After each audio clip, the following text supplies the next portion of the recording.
Welcome to the Klamath County Board of Commissioners Town Hall meeting. Today's date is September 15, 2015. This meeting is scheduled to start at 6 o'clock at 6:05. Please rise for the pledge of allegiance. Look at all these people. We've had a lot of discussions about this issue and the availability of people to be able to be here. So we wanted to have a special evening session so that everybody has that opportunity. And I thank you sincerely for your being here to voice your concerns and your opinions. Your opinions are very important. I know we get sometimes a lot of criticism, we have our minds made up, and I don't know. Maybe that's the case, I don't know. I can't judge any of my commissioners here and myself. Sometimes we get more information, and it's good information to have. And I want to make sure we have all the information available before we make that final decision. So thank you for being here. We do have an overflow room right next door. There's audio there. There's no video there, unfortunately, but there is audio and table and chairs to sit in there. So if it gets too crowded or gets hot in here, I didn't think about checking to make sure they didn't turn the air conditioner on tonight. 5 o'clock, they didn't turn the air conditioner off, and I forgot about that. So if it gets really warm in here, we'll do what we can to help that out, but there is another room here next door that we can go to also. In the meeting tonight, we ask that you be respectful. I know this is a very emotional issue, and for good reason. This is people's lives, people's health, and we don't take this lightly. We were elected to represent the people and as best we can. In some issues, there's going to be some happy citizens and some unhappy citizens, and that's just the nature of being in public service. So we do the best we can with the information we have and try to remember that, and remember that the person sitting next to you and the other people in this room have rights also. So we want to be respectful of everybody's opinions and their positions. Just for basic reference for us, we have some people signed up already. Could I have a show of hands, those that would possibly like to speak tonight?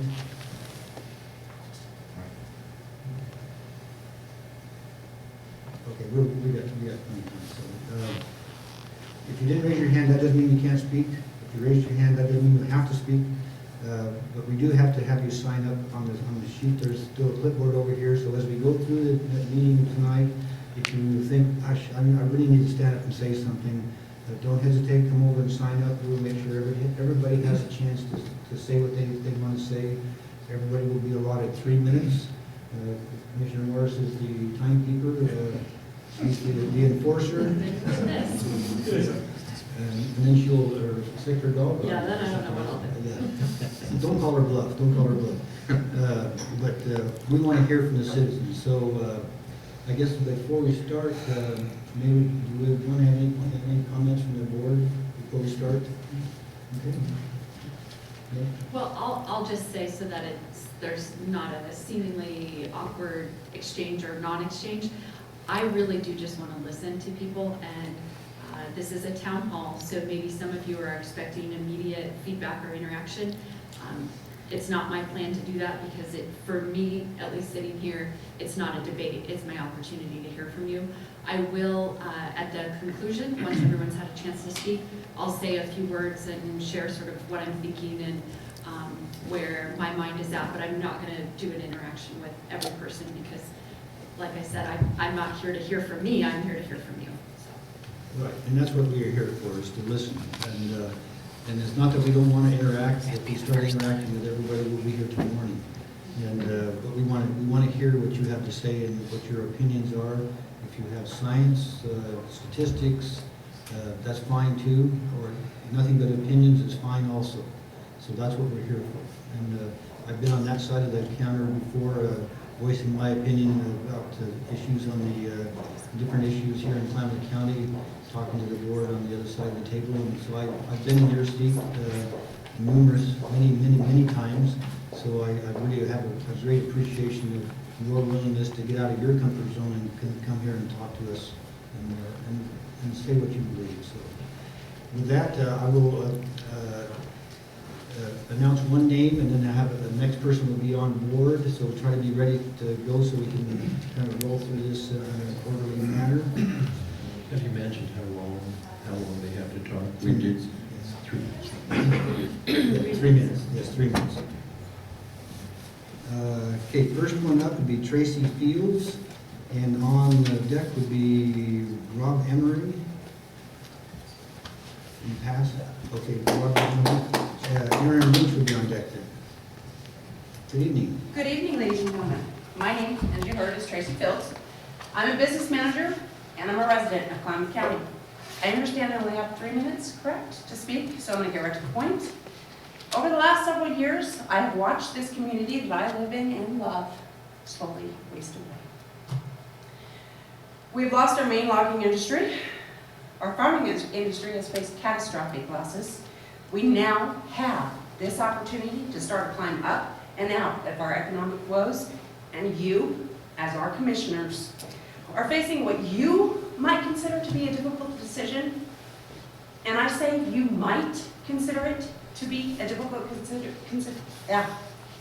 Sorry, I'm nervous. I don't see it as difficult at all. To me, it's simple. Cannabis is legal in Oregon, period. The voters of Klamath County may not have voted it in, but Oregon did. We now have an opportunity that was not available to us in the past. As it stands, Jackson County will have recreational cannabis stores. They also already have medical cannabis stores. If you ban medical and recreational stores here in Klamath County, people will go to Medford to spend the money they earned here in Klamath Falls. They will drive it over to the hill, They will shop, they will dine, they will buy at the cannabis stores, they will fuel up, and they will come here. The money that they earned here will go there. It does not benefit Klamath Falls at all. I'm not looking at her at all. Sorry, guys, I need to say it.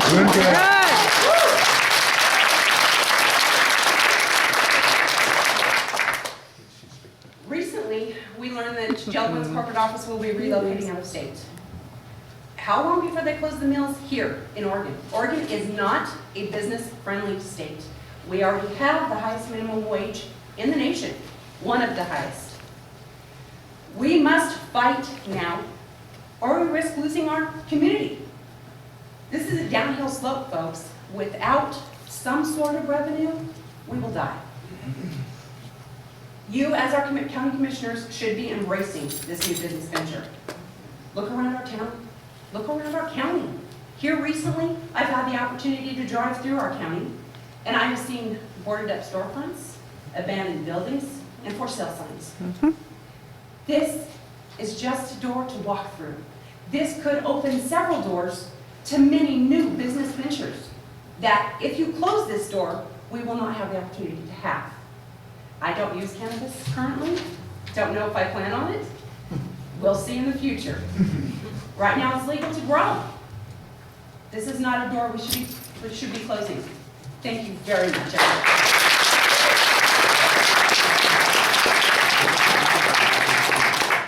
everyone. Aaron Leach, and up would be Michelle Dalton. Good evening. I'm Aaron Leach, and I'm an Army veteran. And I have been all over the world fighting in our resource wars, and actually started out in a drug war in Panama. I have seen impoverished areas all over the world. I've seen them in all varying states. Your community is dying. I can tell you this. I've seen this before.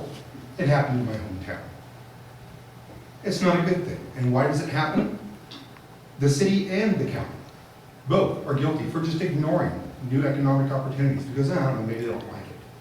Yep. Or it doesn't fit into their scope of things. But it's a bad move. Outlawing medical dispensaries here would have a dramatic effect on me. I use cannabis to treat my PTSD and my grenade wounds. My left knee is going out because I halo jumped in the Army. I've taken the pharmacy pills for this. There's a drug that should be outlawed. That stuff is foul. It's poison. It left me lethargic in a corner, drooling on myself. I even tried to commit suicide due to the pills they put me on. Cannabis alleviates all of that for me. But you're gonna outlaw it and send me over the hill. So I'm gonna go spend my money over the hill. Is that what you want? You know, I don't want that. I sure don't want to put the miles on my car and burn up my gas. It's not much your money is yours. I mean, you know, and let's get right down to the nitty-gritty about cannabis prohibition. It's founded in lies. And this is a historical fact. I should know I have a history mind.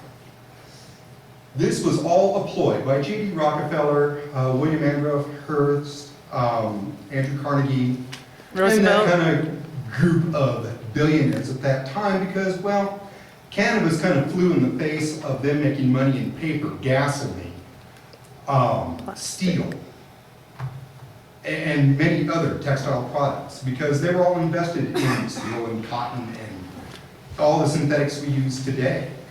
And cannabis threatened at that time to kind of overthrow that and be a natural product for us, even fuel we could burn in our cars. Henry Ford was on top of this. That's why J.D. Rockefeller came out against him so hard.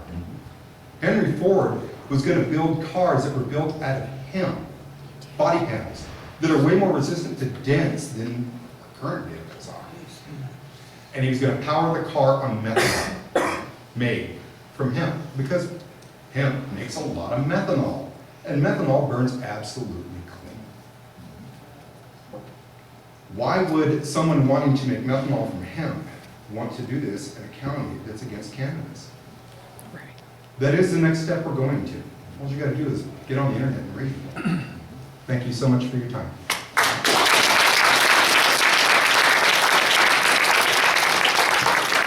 Carol Dalton and up with Matthew Moon. Thank you, Commissioners, for taking the time for this evening meeting. It lets people that work during the day come and speak to you about what's really going on in our town. My name is Michelle Dalton, as you already heard. I grew up over the hill. I was born in Medford. I grew up going to JC's, potlucks, Oddfellows. My dad was in the Oddfellows. My father, another father, Ed too, was an attorney here in town. And next semester, I'm going to be graduating from OIT with degrees in biology and chemistry. I want to stay here. I've lived here for a while, but Klamath has nothing to offer me.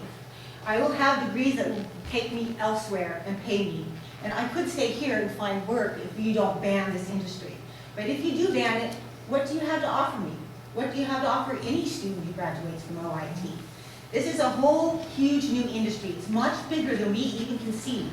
We don't really have lumber anymore. Potatoes don't pay the bills. If you're lucky enough to have cattle, that's great, but most of us don't. I have heard that you've already made up your mind. I'm not into jousting with windmills, so I'm just going to go ahead and tell you something else instead.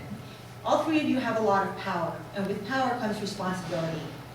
If you make this ban go through in this town, you're going to be responsible for lost jobs.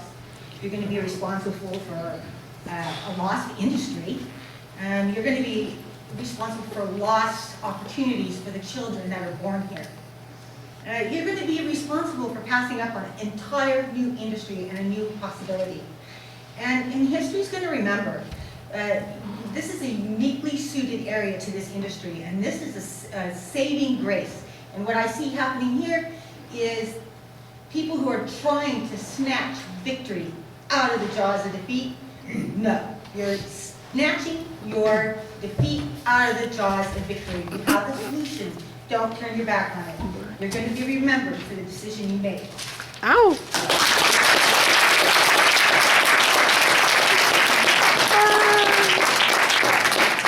Up with Matthew, and following that is R. Johnson. Hello, as you've heard, my name is Matthew True. I moved here a couple years ago from down south. The first thing you need to know is right on the top of this hill going to Siskiyou County, you got organized crime waiting for you guys to ban it. You're going to bring over mafia organizations to handle the black sales market unless you're trying to create a black sales market. And if you're trying to create recidivism to keep the money in this county, I mean, it makes no logical sense to ban recreational sales when the state of Oregon has already said, the general public say, it's legal. Look at Colorado. They had a tax exempt day last week. Well, they suspended taxes for 1 day. If they weren't making any money, they wouldn't be able to do that, would they? Word. Thank you very much.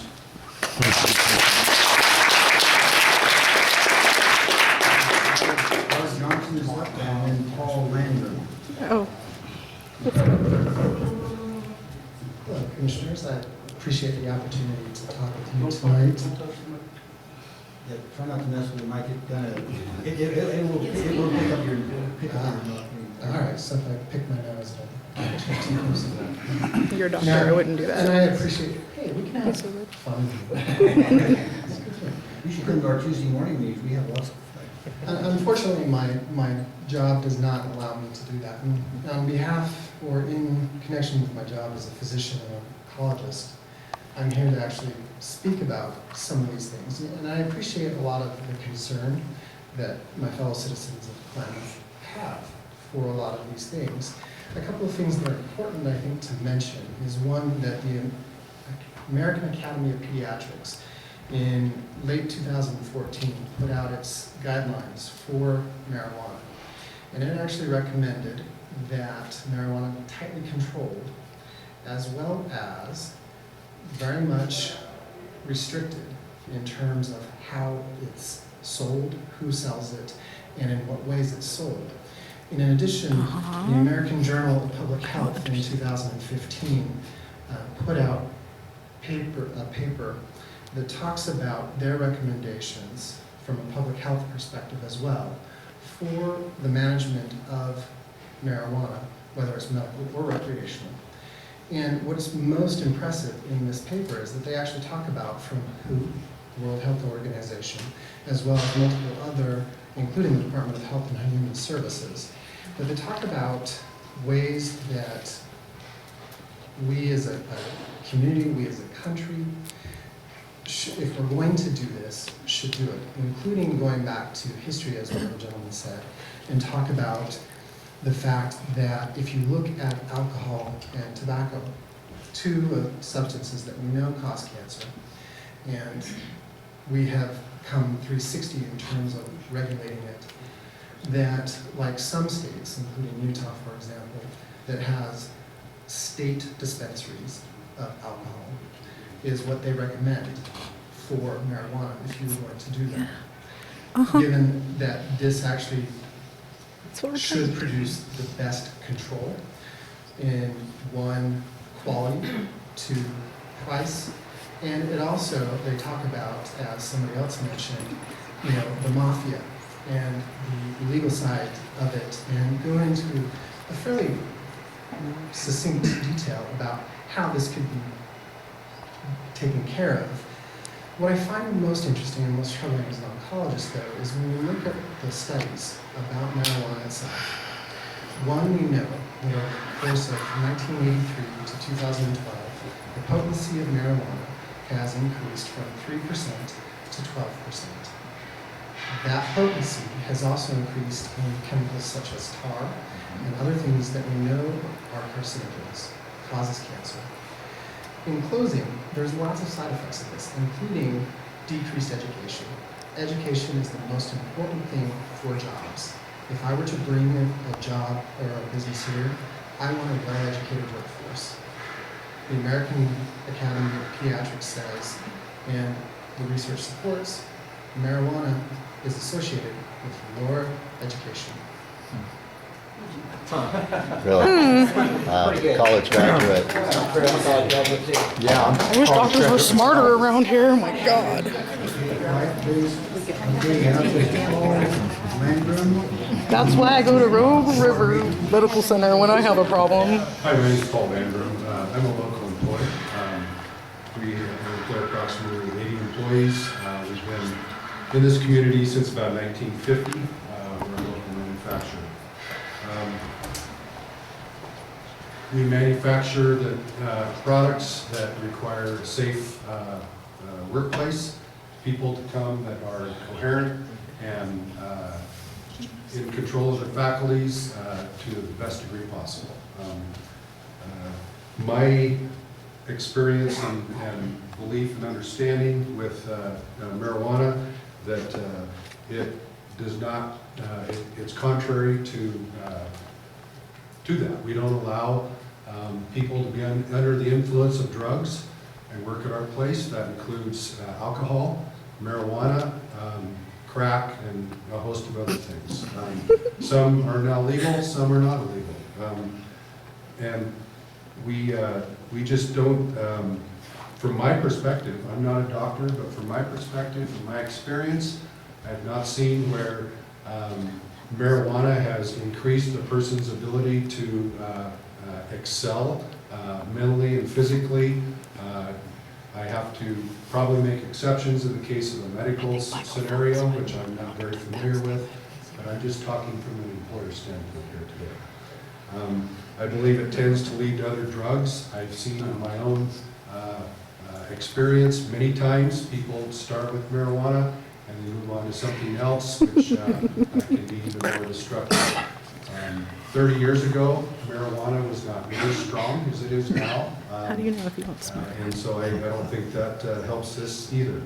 I agree that there's been a steady decline in the Klamath Falls economy and also the workforce. We have a very difficult time finding people that are qualified to do a good job, that are moral, that will come to work on time and give you their best effort.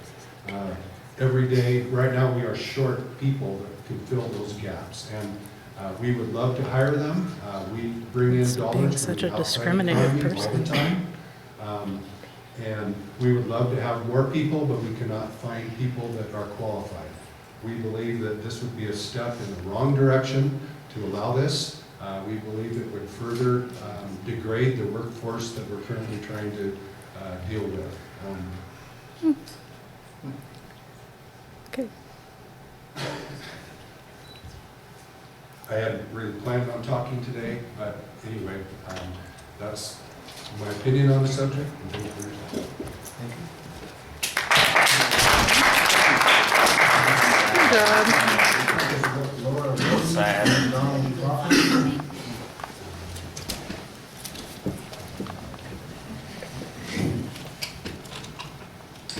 Hello everyone, I am Laura Reedy. I am a private caregiver. So I have my part in the community. I take care of elderly people. I have seen with younger people and elderly people the benefits of medical marijuana use. But that's not really my valid point. My point is most everybody else's point, and that is the tax revenue. So I have some numbers for you. First, we're starting in Colorado. Legal marijuana was a $700 million industry in Colorado last year. This is recently released tax data from the state's Department of Revenue. In 2014, Colorado retailers sold $386 million in medical marijuana and $313 million for purely recreational purposes. The two segments of the market generated $63 million in tax revenue with an additional $13 million collected in license and fees. 1 year of legal marijuana generated $70 million in tax revenue for Washington State. Also, on another note, aside from revenue, in Colorado, when we're talking about the effects of marijuana in the brain, fatal car accidents in the state are flat and well below the past decade average. Crime is down in Denver and the surrounding area now. Klamath County could be a potential cash crop area as it is a desirable climate and area for growing, meaning that for the first time, Klamath County could be one of the top areas for sales revenue in the state of Oregon. Tax revenue could generate considerable benefits to the state, such as schools and jobs, whereas Klamath County is an area that has continued to perpetuate low-income statuses amongst our community. And it seems to me that it's on the city council's agenda to keep Klamath County poor. That's a personal opinion. But what I cannot seem to understand is why. And also, who is wanting to keep this county as one that reflects a persistent state of poverty and lack of growth in our economy. Also, we need to look at the reasoning behind placing the ban. From what I understand, it is health purposes. So we need to look at some of the health concerns. The fact that it contains more tar is actually pretty invalid considering there is no ban on tobacco, and the typical cannabis smoker does not smoke a pack and a half or more of cannabis cigarettes a day. So I'm just saying that's pretty invalid. And she's not a doctor. I guess we'll leave it at that.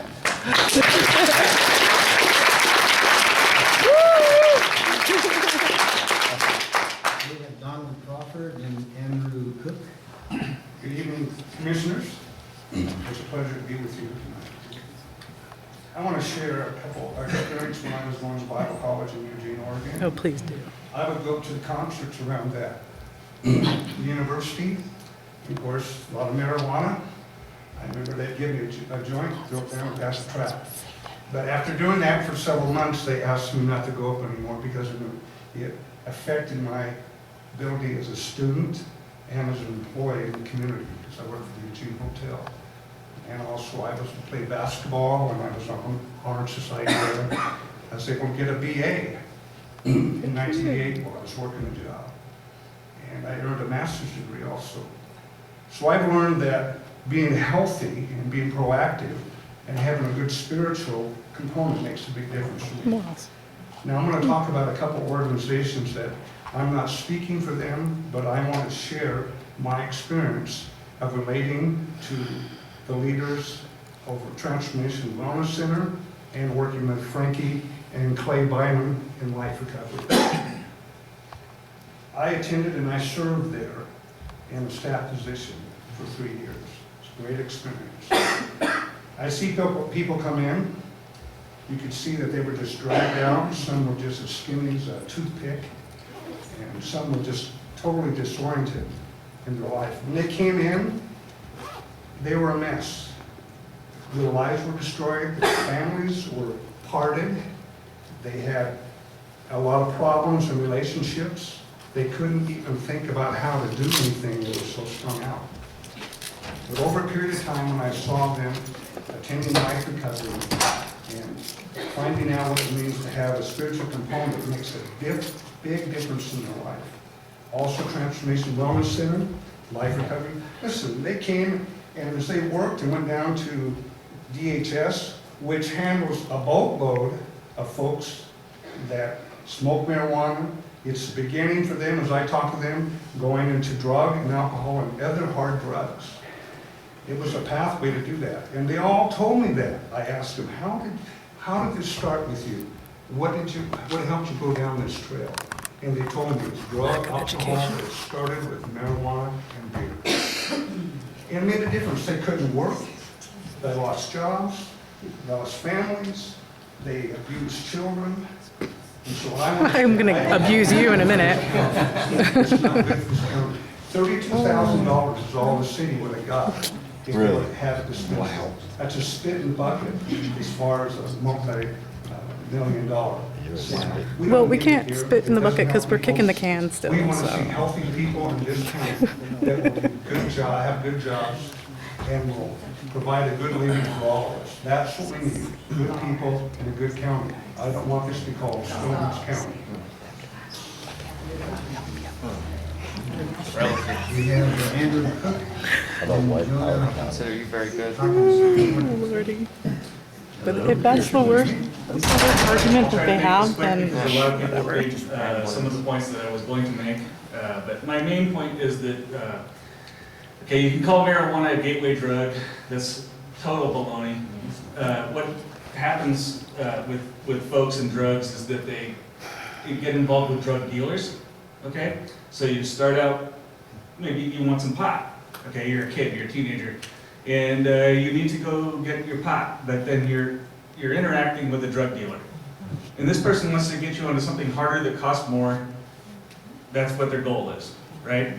So a dispensary is no different than a liquor store, and everybody else has made the other points that I was going to make tonight. I have another 11 points that I could make that I can email to you if you want. My email is unusedfun@google.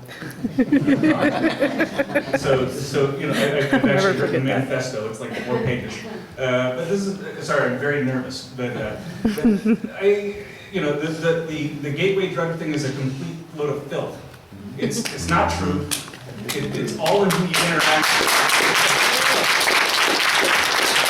A dispensary is a clean way to get people their medicine. My mother's got multiple sclerosis. I feel like it's coming on with me. And I would like to have some pain relief that doesn't involve big pharma. Right? Yes. Am I wrong? We can help you. Yeah, we can help you. I yield the remainder of my time to somebody who disagrees with me, please. I want to hear the counter arguments to this thing. It makes me. I heard milk was a gateway drug, actually.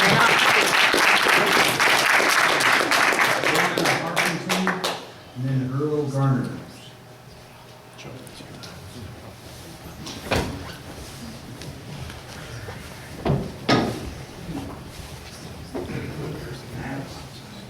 My name's Jonah Hagginson. I've been around here for a long time. My family's been around here for a long time. My dad's an educator. My grandmother was a photographer for 35 years. My grandfather logged for over 40 years.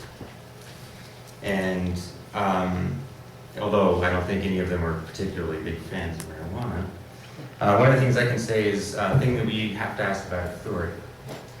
And this has nothing to do with marijuana generally because I'm not a big marijuana fan.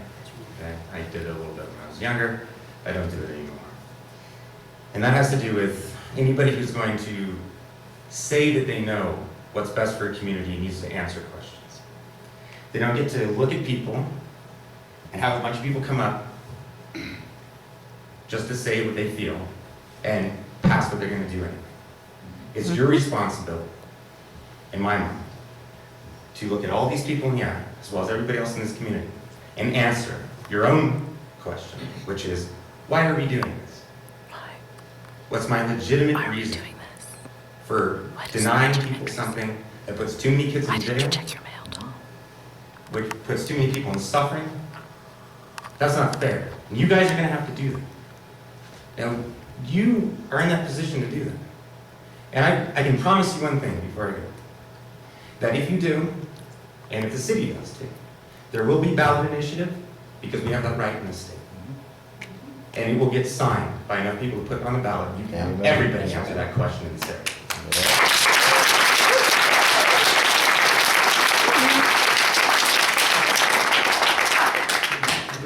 Garner, and then Elo. Hi, thank you for meeting with me and all of us today. Got Milo. I thought I'd see a lot more faces that I recognized in the crowd, but hi everybody, I'm Earl. I'm an advocate. I smoke cannabis. You want to start at the stair stepper, start at alcohol. Right. Okay. This isn't about, well, it is about standing up. My mom always taught me, if you don't stand up for what you feel is right, somebody else will make that choice for you. That's why I'm here today. Scared to death of you three. You take away my family, my ability to drive, my job, all those things. All those things that every single one of us in this room want, we need. Take the revenue. Yeah. It's here. It needs to stay here. Take the revenue.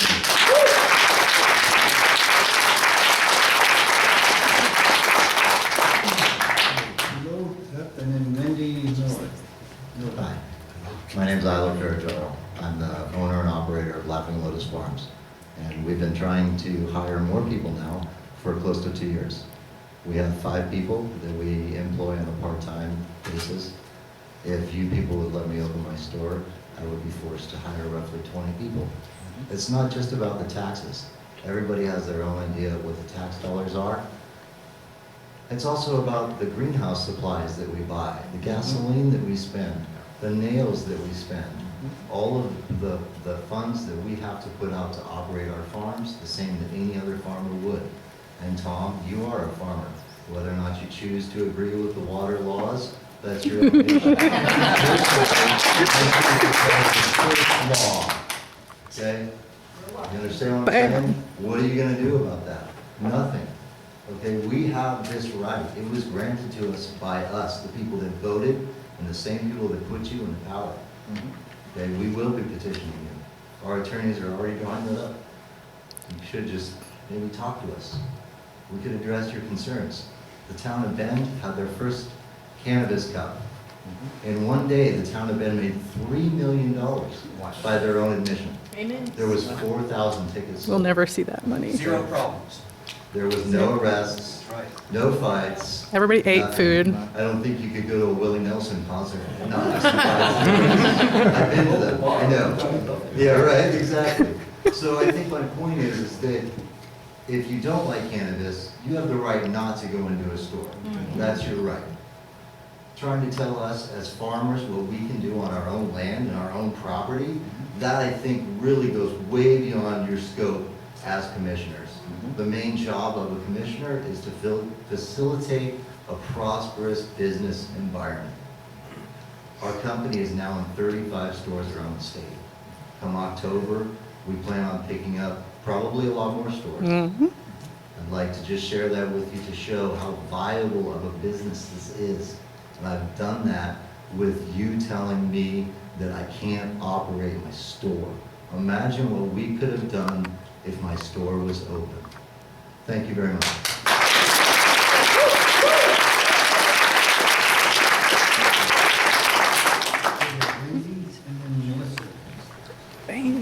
Wendy Millard. Good job. First of all, I'd like to say that it kind of bothers me when I realize everybody's entitled to their own opinion, but your own opinion doesn't entitle you to your own facts. I mean, facts are facts. And I just wish people would do a little bit more research because I've heard some things tonight that are just retarded, not true. Marijuana is not a gateway drug, and if you do the research and you read the stuff, that is not true. If you're going to Fox go News by is not that opinion, reputable. let's say that breast milk is a gateway drug. Yep. And I love my mama. You started out on breast milk, and you later on smoke marijuana, or you go on to cocaine. So, you know, in regards to tar and nicotine and some of that stuff, somebody else brought it up. When people smoke marijuana, they don't smoke a pack and a half or 2 packs a day or whatever. They might take a toke once a day or once every other day or whatever. A lot of people now are using vaporizers, so they're not smoking. My husband said, I don't care how you use pot, except if you smoke it. Do not smoke it. And so some people eat it. So smoking it is not the only concern.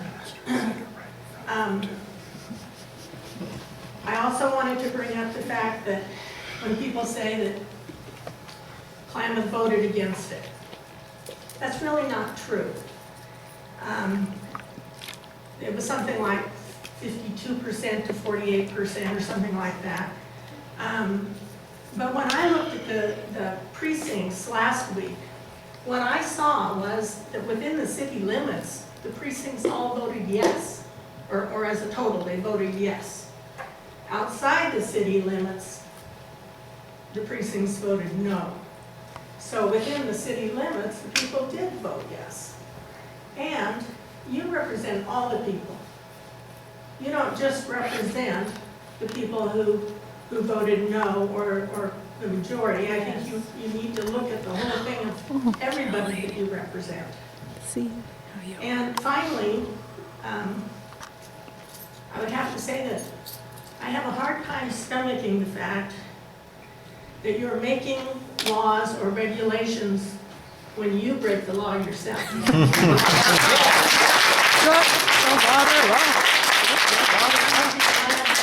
Sign a recall petition. Thank you. That will happen. Okay, we have, anyone else wish to, oh no, Melissa, we got. We'll have one you can sign, ma'am. Wants to sign up? We got 3 more people on the list over here already. Please sign up, please come up and sign up and say what you want to say. Go ahead. 3-1. My name is Melissa Fairchild. I'm also owner-operator of Laughing Lotus Farms, established in Klamath Falls City, mind you. I can't memorize all this, so I'm going to read it, and I'm not going to look at you, but that's okay. All two will bear in mind the sacred principle that though the will of the majority is in all cases to prevail, that will to be rightful must be reasonable, that the minority possess their equal rights, which equal law must protect, and to violate would be oppression. That was stated by our founding forefather, principal author of the Declaration of Independence, and our third president of the United States, Thomas Jefferson. 10,228 voters in Klamath said yes to Measure 91. Some use cannabis and some don't. We are not ashamed to support what is right. Look at it this way. You do not have to support breast cancer. You don't have to have breast cancer to support breast cancer, do you? Your responsibility as an employee of the state of Oregon and a representative for the county of Klamath is being questioned. You need to listen right now to all of the taxpayers that you work for. You are taking the House Bill's 55% opt-out option and using that to enforce your personal beliefs and agendas. But don't forget that 10,228 of your employers voted in favor of legalization. That is a lot of people, and that's going to be a lot of very upset and disappointed people. Do you realize that we only lost the election by 2,000 votes? And do you know about 10,000 registered voters in Klamath did not even vote? If that goes back to a vote, there's going to be a lot of really upset people. That probably will vote against you. Please don't forget these 10,228 people that voted are also American citizens and that are guaranteed in our direct Declaration of Independence that they are created equal and that they are endowed by their Creator with certain unalienable rights, that among these are life, liberty, and the pursuit of happiness. Our Declaration states, and I quote, that to secure these rights, governments are instituted among men, deriving their just powers from the consent of the governed, that whenever any form of government becomes destructive at these ends, it is the right of the people to alter or to abolish it, and to institute new government, laying its foundations on such principles and organizing its powers in such form as to them shall seem most likely to affect their safety and happiness. By banning our stores and farms, you are alienating us. You are alienating all 10,228 of us, and you will be taking away our life if we are sick, our liberty to make a living and be independent, and our pursuit of happiness because we are still discriminated upon and struggling every day. You will not only be stripping the rights of just me and the other 10,227 people who voted, but every single citizen in the county will lose another freedom. And if you do that, you are not in support of states' rights. This is the state of Oregon, not the state of Klamath. I greatly urge you right now to stick up for the little guy. Thank you.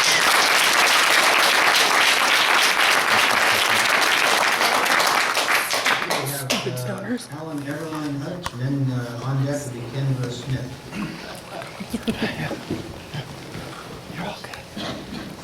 Thank you for holding this hearing. Call us, we have paper with Thinking this about on it, it. I called my friend in Aspen, Colorado to see how things were going there. He said, well, because I've heard about the panacea we're going to create with tourism, jobs, and the tax revenue. So I was just curious how it was going in Colorado. He said, well, let me give you a first-hand experience. He said, we had some friends that came to Colorado as tourists. They were looking to relocate to Colorado and especially focused on Glenwood Springs. Their feedback after they left was, number one, we will never go back to Glenwood Springs because of the number of pot shops there. Number two, we're not going to relocate to Colorado. Try Mississippi. So that's the way tourism reacts. I know I've had reports from Newport that the number of medical dispensaries over there has really downgraded their number of tourists. He told me that Colorado continues to see a drain of manufacturing jobs because the employers are having trouble finding a workforce. This kind of fits with an individual I talked to here last week who said that to find a heavy equipment operator, it takes about 30 interviews to find one that can pass the drug test so that he can use them as heavy equipment operators. And finally, on the revenue end of it, there was a U.S. Marshal in town last week from Colorado, had lunch at a local restaurant and got into a discussion with the owner of the restaurant who relayed this to me. And he said the revenue figures out of Colorado are really about a net zero when you equate the costs to the revenue. So he said it's not the panacea that Colorado expected. So Really? thank you for listening. I'm glad to talk to the only two people that live in Colorado. Hearsay. Fox News. My name is Kendra Smith, and I'm Earl Garner's spouse, and he smokes pot. I don't. I don't use cannabis in any form, but I am a firm supporter, and I will tell you several reasons why. My first reason is that I have a 17-year-old daughter who has epilepsy, and she has had severe side effects. In fact, at 17 years old, she's been on phenobarbital since she was 9. She's been on anti-epileptic medication since she was 3. We are, at the age of 17, finally seeing my daughter, who she really is, for the first time, because I'm able to get her off of these medications. She's not using cannabis, but that is the direction that we're heading for her. Smoking it isn't the only form of intaking it. There's topicals, there's ingestion, there's many, many different ways. And everybody wants to talk about statistics and tax revenue from Colorado, but I have right here tax revenue from Colorado's Department of Revenue. This is a printout. A town a similar size of Klamath Falls with 51,000 people in the month of July alone received $10,000 in tax revenue from the state sales. $70 million statewide for the year, the fiscal year of 2014 and 2015. Another town, 56,000, $13,000 in the month of July in tax revenue. That's $120,000 a year for Klamath County. I mean, you want to pass bonds for the schools and the roads and take from city funds and for the things that we need, but you have a revenue option right here. Right here. And somebody mentioned about pediatrics and children using marijuana. In a controlled environment, you are attempting to do the best you possibly can to keep it out of the hands of children. Just like cigarettes, you have to be 18 years old to buy cigarettes. And it isn't that there isn't minors that don't smoke cigarettes, because if you think that that's ever going to happen, we're all fooling ourselves, because it won't. However, right now you have no control over who has access to this, because they are getting it on the black market, and they are getting it off the streets. Thank you for listening.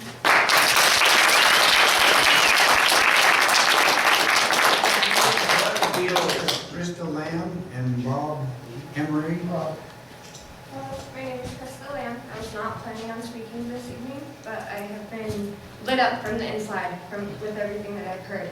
When I was 13 years old, I was diagnosed with fibromyalgia, amongst many other autoimmune diseases. I tried countless medications, countless. I took so many narcotics, my body started rejecting them. I couldn't take them anymore. I suffered. I stayed in bed. One day, a friend got me stoned because they were tired of me sitting around late. I couldn't eat. I'd gone from a healthy 140-pound freshman to a 115-pound freshman. I was able to eat. I was able to function for the first time. I'm 21. I can't work. The only way I can live my life is because ILO supplies me with the medicine I need, the things that help me get up every morning. Without this medicine, if you plan to take this away, I will leave, and countless others will follow. Yep. We can't live here. Not when you're taking away our Rite Aid, our Walmart, our pharmacies. Thank you. Be strong, sister. Be strong. Rob is up, and then Corey Ryan. Okay, my name's Rob. First of all, people use the excuse as marijuana being the gateway drug. You know what? Number one, being a recovering addict, the gateway drug would be acceptance. You want to be accepted into the group of people you're trying to hang out with. It's not marijuana.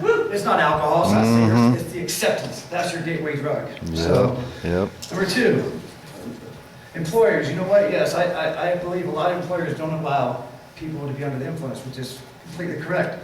But you know what? How many of your employees are under Prozac? Right. Especially drugs, anything else, that actually harm them worse than natural marijuana. So, you know, I don't agree with that. Number 3, the state of Colorado did, and this has been said, over 70 million in the last year in marijuana sales, and taxes, and they only made 56 million in the alcohol sales. Why doesn't Klamath County want to be part of that incoming taxes? You don't want to pass the legalization, but you as a county want to collect tax that the state makes off of the sales of it? Right. How fair is that? That's not fair. You know, it's not. You just think how much more your salary would be. You guys would have better homes, cars, better vacations. Klamath County bringing in more income tax. That's all I got.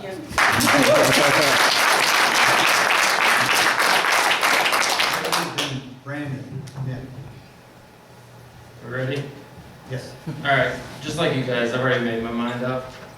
My U-Haul's packed, house is sold, out of town, done. Just because you want to listen to these 3 liars right here, 4 liars. You know, it's useless. I'm not leaving because you're banning recreational cannabis. I'm leaving because you're mishandling this county. We're next, brother.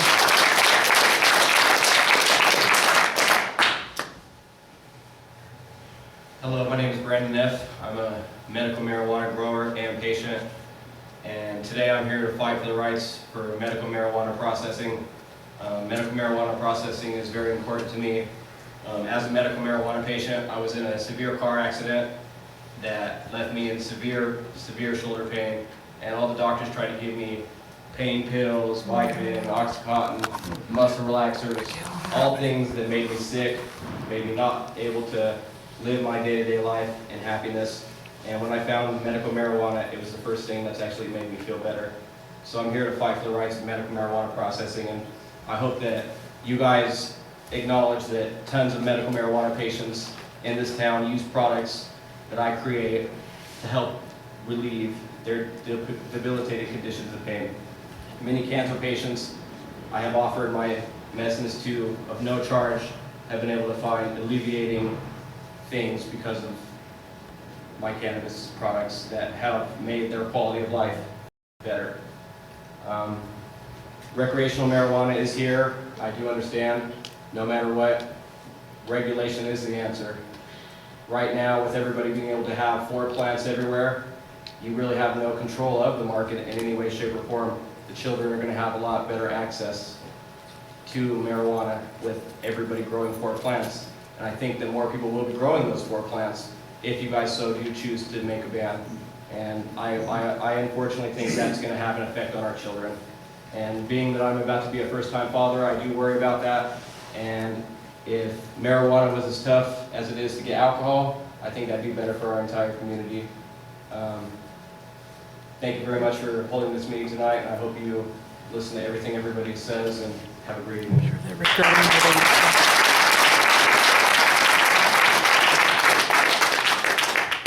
Anyone else wish to step up, sign up?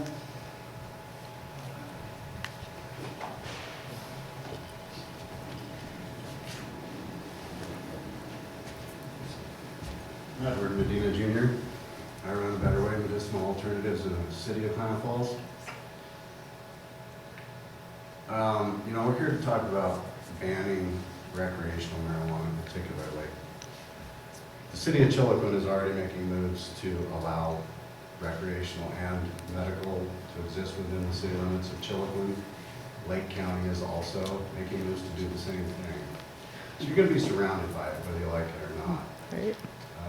If you think you're going to prevent people from having it by banning it in this county, you're fooling yourselves.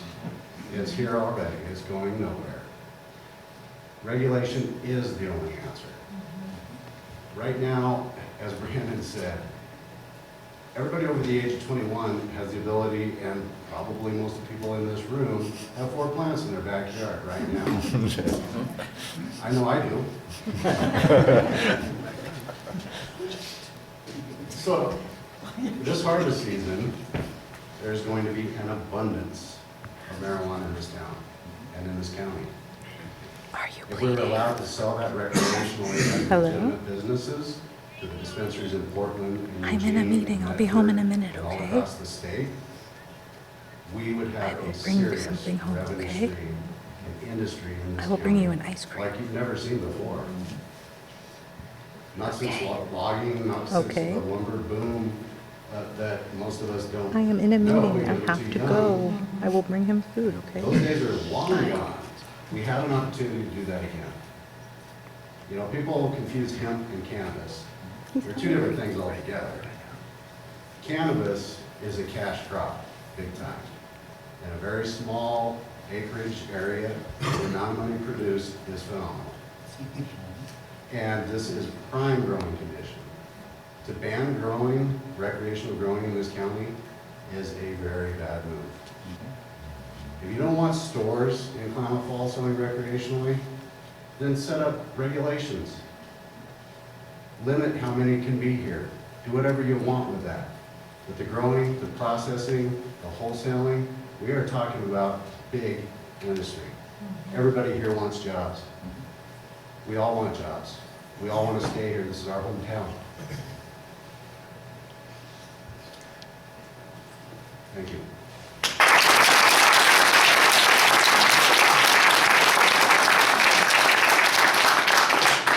Anyone else wish to come to the microphone?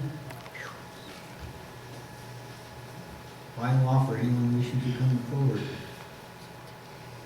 Okay, well, thank you for being here. Comments? Yeah, I have to say there's not a lot of people in the room, as you can tell by the clapping, that they're for the, at least the medical. A lot of you sounded like you wanted the medical marijuana. Awful lot of you want us to take and let anything go in. I heard from people wanting processing and recreational. And I have to agree with a lot of the statements that are made here, some on one side, some on the other. I think that we are going to be surrounded on all sides by the other counties that are going to allow it. I know in Lake County that they're looking at regulation instead of a ban, because in they got promised, well, kind of promised, I don't know, I wasn't there, but that they were going to start a large grow site over there and hire 200 people. So, I mean, the city residents, not only the ones that like cannabis, but the ones that just want maybe a job, put a lot of pressure on the county to go ahead and go that direction. Everybody knows in Deschutes County what's happening up there. There's an awful lot of stores that are opening. So we are going to be surrounded on all sides by, looks like, by counties that are going to allow it. There is a lot of counties, I think, on the east side, though, that are going to lean the other way. I was talking to a commissioner over in Union County yesterday, as a matter of fact, about what their Union County was going to do. And I was a little bit surprised because it's a small county and there's only 16,000 people, I think, in it. But they were looking at maybe not banning it, but maybe regulating it. So I was a little bit surprised because that's far eastern Oregon, and you think that they're pretty conservative and kind of out of the urban areas where you would think that they might, you know, lean towards not supporting marijuana. So I was a little bit surprised there. We'll see what they do. But I think that there's an awful lot of people for regulation here rather than a complete ban. So I wrote a lot of notes down, and I think that I'll go through them and kind of think about what I want to do. You might think, I heard from some people thinking that we had our minds made up. Well, I'll tell you, we've had a lot of discussion about this. The board has with our council. And we, as you know, we talked about, we don't want to do anything until the state actually makes some decisions. And you heard me say that from a lot of different meetings. And the state finally has made some decisions. And so we decided as a board that it was about time that we started getting in the act and making some decisions. We've had meetings where we've discussed this very thing. I know Ilo has been in an awful lot of meetings through the last couple of years, has sat in my office and talked to me, and been in an awful lot of the public meetings that we've had. So we've had a lot of discussion, but it's time that we have to make some decisions. But there is some other things that were said tonight that I really agree with, and that is the problems with being able to hire individuals for heavy equipment operators and truck drivers, people that have to have a clear medical record in order to get a job. And that's true. That is true. There's no doubt about it. I have that very experience, as you know. I have business here in town. And when we try to hire people to drive truck, and I say, well, can you pass a drug test? And they say, no. Well, you know, you're not going to get a job. So there is that problem. But it's legal now. You know, it's the situation that person that doesn't, you know, wants to smoke or use marijuana or have it in their system, they make that decision not to have that job. So, you know, you look for the people that make the decision to have that job. So, you know, people lean both directions. So does that make it right? That's called discrimination. Not let somebody else use what they want to use? No. I don't know. That's a tough question, and that's a question I think this board asked me. So anyway, those are my comments. I really appreciate everybody coming out, because this is what we like to see is a full room full of people that are concerned about issues, and I think it's very important for people to come out and tell us the way that they feel about one side of an issue or another. And this is a very big issue that since I've been commissioner that we've had to deal with, and it's kind of controversial because about 50% of the people want it, 50% of the people don't. So State law. Oregon wants it. Oregon, state of Oregon. Yes. But I'm just saying that there's an awful lot of people on both sides. So I'm not saying any particular percentages. So anyway, I appreciate you coming out tonight. I'll let the other commissioners say their comments.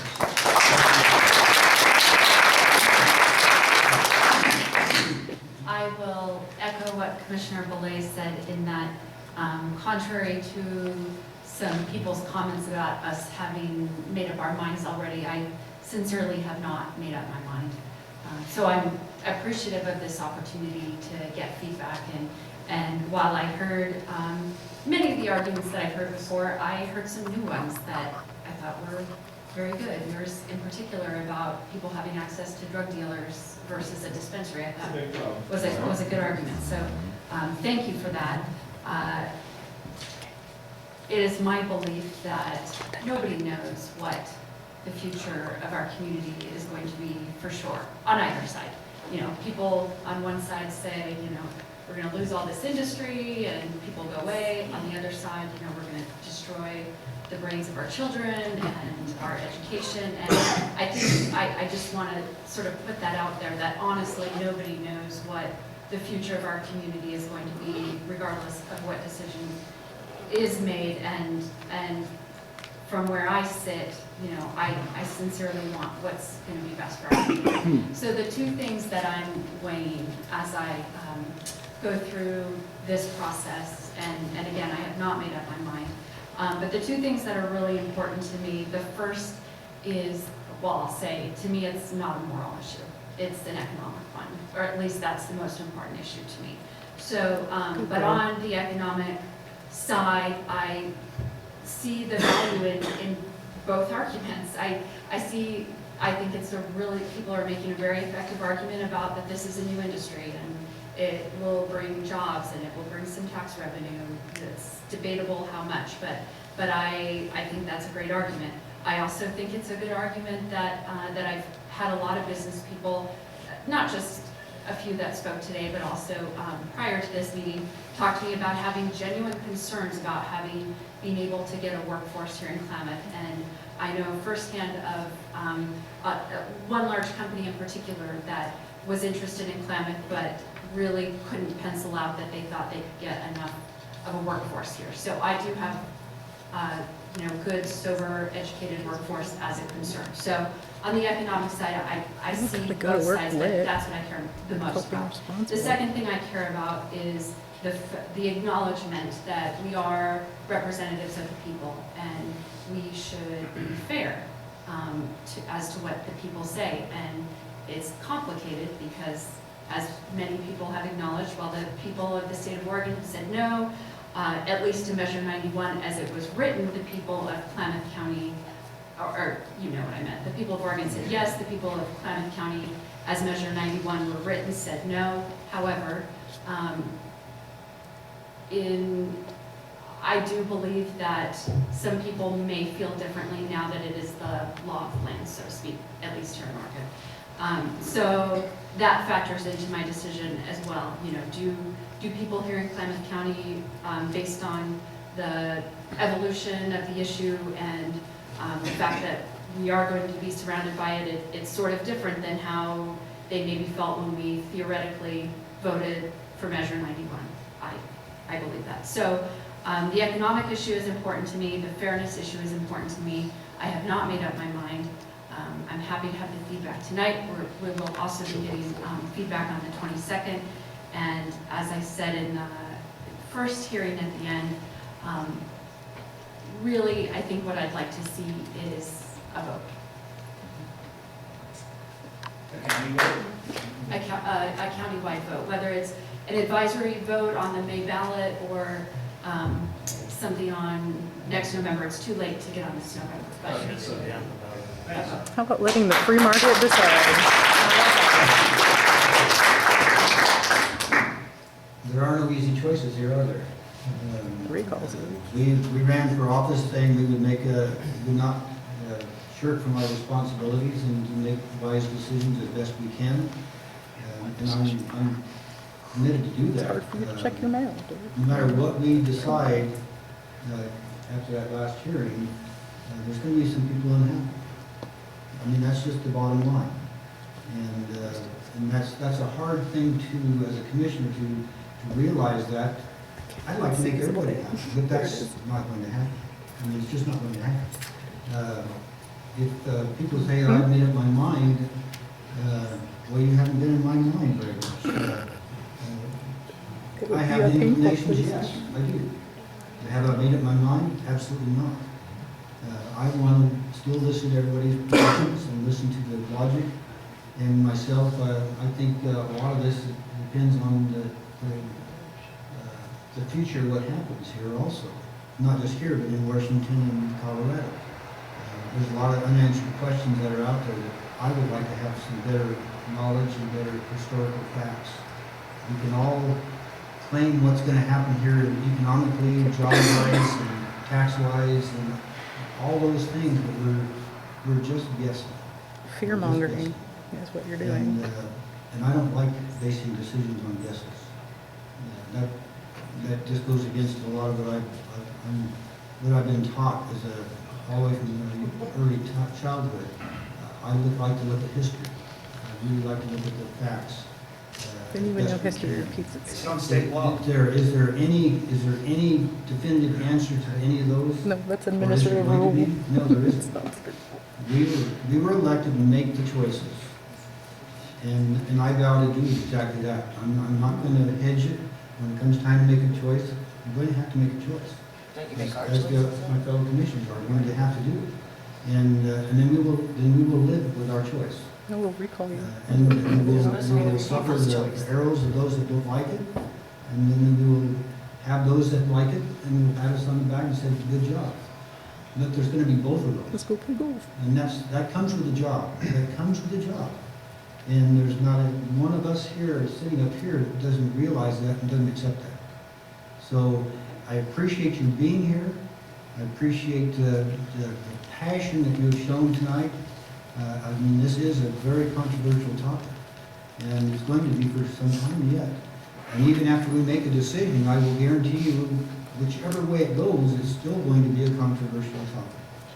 It will be. I don't care if it's a big boom for economy or it's a bust if they say no. It's going to be a controversial issue, and there's no getting around that. So we have to make the best choice that we can for all the citizens of Klamath County. And I vow to do that, and I know the other commissioners will do the same thing. We don't always agree on things. Some people say, well, you guys all have your own minds made up and you just all vote the same way. No, we don't. I guarantee you we don't. I won't bring up the voting record here lately. But we don't always agree, and that's a good thing. I think that is an absolutely good thing to happen. Because I think we need to really look at both sides of everything. And some of the things that these two do not agree with me on, I've had to relook at my positions and really look hard. And because they were voted to represent the people also. I have my background, they have their individual backgrounds. And that's kind of what got us here, sitting in these chairs right now. Is it really fun to sit here in front of everybody and have all this controversy? No, it's not that much fun.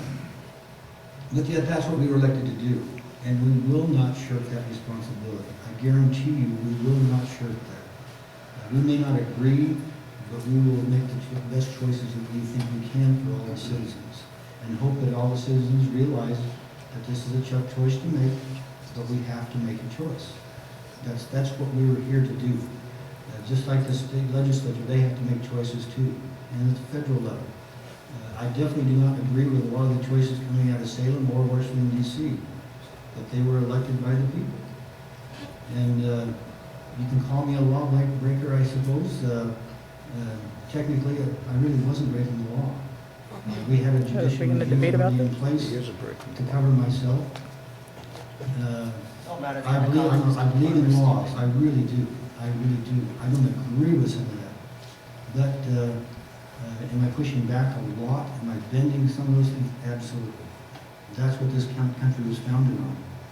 I always go back to, and I'm not giving anybody a way to break the laws, but if you look at our founding fathers, and somebody talked about our founding fathers here tonight, a couple did, I think, our founding fathers were lawbreakers according to King George. That's Got a room full of them, right here. That's right. All of us. Welcome to the club. So I look at that very. But you're not Thomas valuable also. Jefferson, who could write So, a Greek one hand Latin and that. Thank you for being here. Are you a pastor? You don't act like one. God doesn't preach left hand Latin. God doesn't preach hate. I don't need to talk to you. He's more intelligent than you and I all together. That's right. That's right.